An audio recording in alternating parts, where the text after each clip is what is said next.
دوستو یہ جو اینیمیشن آپ دیکھ رہے ہیں اس میں دکھایا یہ گیا ہے کہ کتابیں پڑھنے سے انسان کو پر لگ جاتے ہیں اور وہ اڑنے لگتا ہے، گویا کہ وہ ترقی کی منزلیں طے کرنے لگتا ہے۔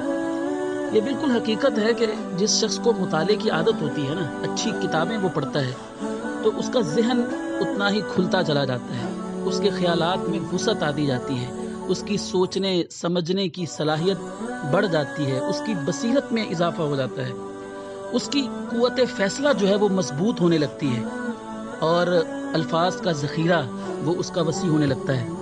ایک مقرر ہے، اس کی تقریر میں نکھار آ جاتا ہے مطالعہ کرنے سے۔ اگر ایک رائٹر ہے، اس کی لکھت کے اندر بہتری آ جاتی ہے۔ ایک طالب علم ہے تو جتنا وہ مطالعہ کرے گا، مطالعہ کرنے سے اس کا علم جو ہے وہ مضبوط ہوگا، اور جس شخص کو مطالعے کی عادت نہیں ہے اس کا علم وہ سطحی سا ہوگا اور فکر و نظر کا دائرہ اس کا بڑا محدود سا ہوگا۔ اسلام نے بھی مطالعہ کرنے کی، پڑھنے کی بڑی تلقین کی ہے۔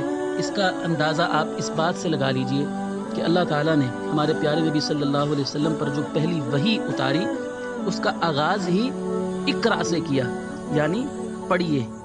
تو اس لیے جو بھی دنیا میں ترقی کرنا چاہتا ہے اسے مطالعے کی عادت اپنا لینی چاہیے۔